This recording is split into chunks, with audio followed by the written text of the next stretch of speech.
Hello दोस्तों, कैसे हैं आप सभी। मैं पंकज फ्यूचर क्लासेज में आप सभी का स्वागत करता हूं। और मित्रों, हम पीछे हिंदी की क्लासों में बहुत कुछ पढ़ के आए थे और आज भी हम हिंदी की क्लासों को वही कंटिन्यू आगे बढ़ाएंगे।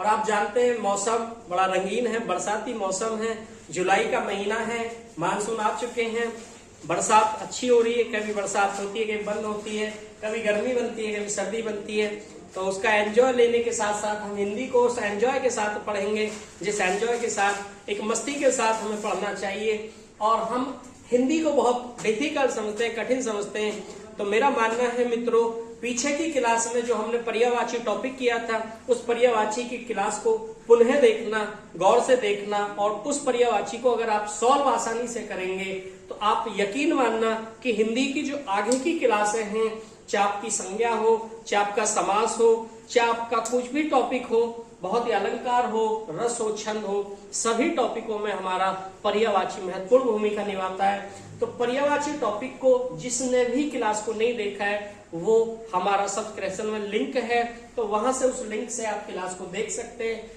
और मित्रों, कमेंट करके जरूर बताया करें क्लास कैसी लगी, क्योंकि ये कंजूसी आप करते हैं तो इस कंजूसी से काम नहीं चलेगा। आज की क्लास पर्यायवाची टॉपिक से ही निकलती है, शब्द युग्म भी पर्यायवाची टॉपिक से निकलता है और हमारा अनेकार्थी शब्द भी पर्यायवाची टॉपिक से निकलता है। तो आज की हमारी क्लास है अनेकार्थी शब्द। तो आज की हम क्लास को देखते हैं मित्रों, अनेकार्थी शब्द, और जानते हैं अनेकार्थी शब्द होती क्या है।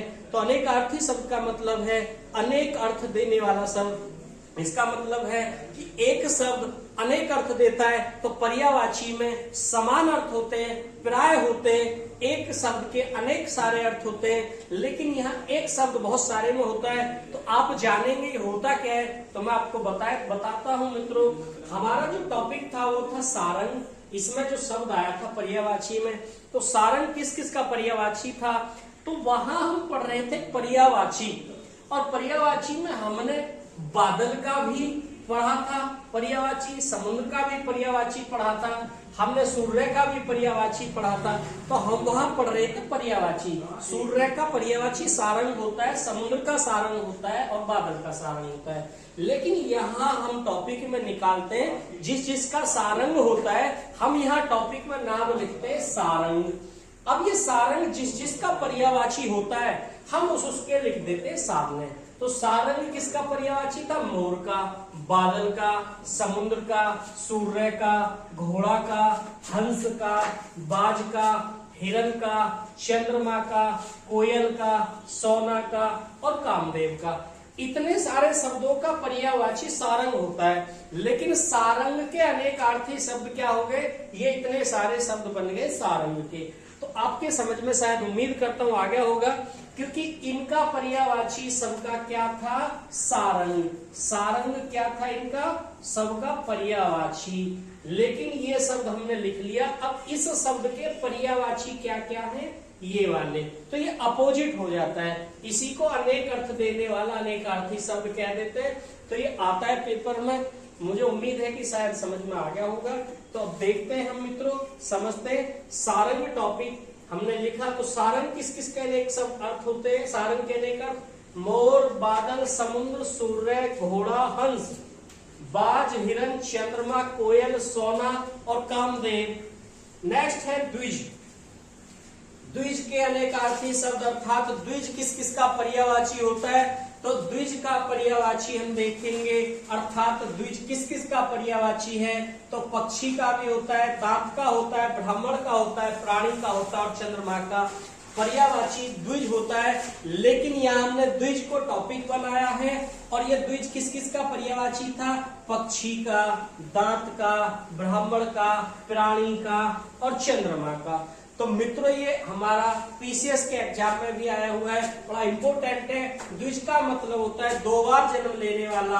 पक्षी है, एक बार अंडे में जन्म लेता है, दोबारा अंडे से बाहर। दांत है, एक दूध के दांत होते हैं और एक पक्के दांत होते हैं। ब्राह्मण है, एक बार पैदा होता है और दूसरी बार में जनेऊ धारण करता है, ज्ञान प्राप्त कर लेता है, तब वो ब्राह्मण कहलाता है, इसलिए द्विज होता है। प्राणी है, इसको भी द्विज बोला जाता है। क्यों बोला जाता है 2 बार जन्म लेने वाला?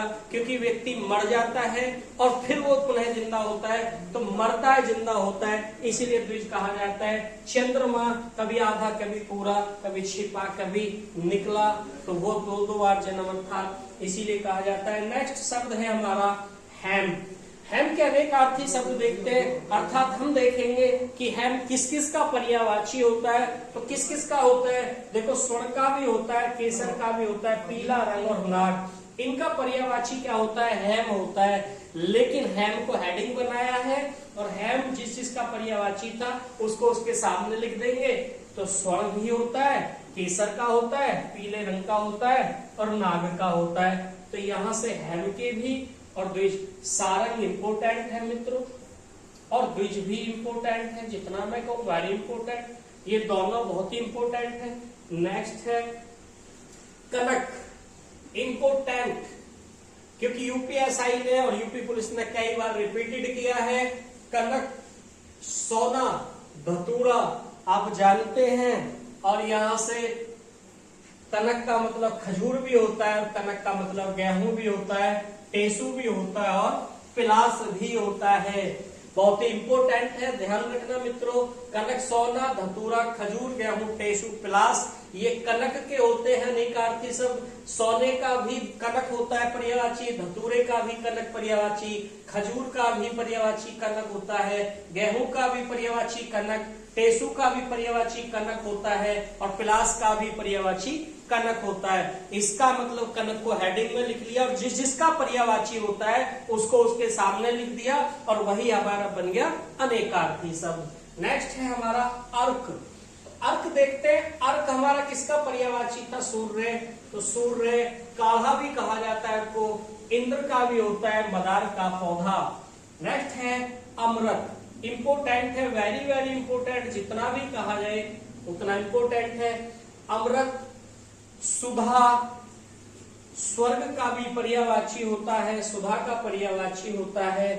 पारा को भी हम अमृत कहते हैं, जल को भी अमृत कहा जाता है, और अमृत पी के मुक्ति मिल जाती है, और दूध गरीबों के लिए क्या होता है? अमृत के समान होता है।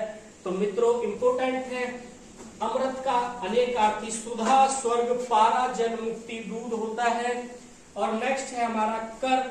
तो कर आप जानते हैं, कर का मतलब हाथ भी होता है, टैक्स भी होता है, किरण भी होता है, और सूंड भी होता है। जिस प्रकार वहां पर्यायवाची में पढ़ रहे थे दिनकर, तो दिन कर का मतलब किरण, दिन की किरण देने वाला कौन होता है? सूर्य। इस प्रकार हमारी वह पर्यायवाची थी। तो यहाँ हमारा वहीं से टॉपिक निकलता है, तो इसी टॉपिक में से हमारा नया टॉपिक निकलता है। नेक्स्ट है नग। नग किस किस का पर्यायवाची होता है? तो नग देखते हैं, पर्वत का होता है, नगीना का होता है, संख्या का होता है, और सांप का होता है। तो ये हमारे हैं। नेक्स्ट है मित्रों पानी। पानी टॉपिक है, यहां से हेडिंग है हमारा पानी। तो पानी किस किस का है? जल का, चमक का, लज्जा का, सम्मान का और वन का, ये पानी। नेक्स्ट है अंबर, इंपोर्टेंट है अंबर। अंबर देखो, वस्त्र का पर्यायवाची भी होता है, आकाश का भी होता है, बादल का भी होता है, कपास का होता है, अमृत का होता है, दोनों इंपोर्टेंट शब्द है मित्रों। अंबर वेरी इंपोर्टेंट है। नेक्स्ट शब्द है हमारा आत्मा। तो आत्मा के देखते हैं, आत्मा का ब्रह्मा, सूर्य, अग्नि, परमात्मा, स्वरूप। तो आत्मा का कोई स्वरूप नहीं होता, परमात्मा में लीन हो जाती है, अग्नि में भस्म हो जाती है, सूर्य के समान होती है, और ब्रह्मा है ही है आत्मा। नेक्स्ट है अनंत। अनंत है, अनंत आकाश का पर्यायवाची भी होता है, ईश्वर भी अनंत होता है, तीन जिसका कोई अंत ना हो, और शेष नाग, ये सभी हमारे किसके? अनंत के अनेकार्थी शब्द है। नेक्स्ट है कंज शब्द है। तो कंज कमल का भी पर्यायवाची होता है, ब्रह्मा का भी पर्यायवाची होता है, अमृत का भी होता है, कोश का भी होता है। तो यहाँ हमारा टॉपिक था मित्रों ये अनेकार्थी शब्द।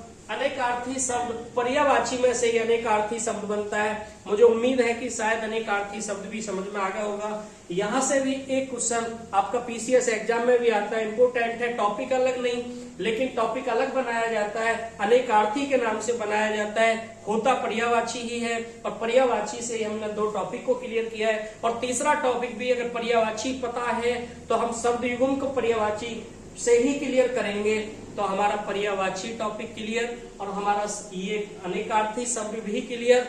और नेक्स्ट क्लास में मिलते हैं मित्रों शब्द युग्म के साथ। और अगर क्लास अच्छी लगे तो मित्रों कमेंट करके जरूर बताना, और हम ऐसे ही आपके लिए अच्छे अच्छे इंपोर्टेंट जो आए हुए हैं उन टॉपिकों को लाते रहेंगे और आपके लिए एक महत्वपूर्ण भूमिका के रूप में जो भी हमारे पास जितना भी होगा हम आपको प्रोवाइड कराते रहेंगे। और मिलते हैं अगली क्लास में।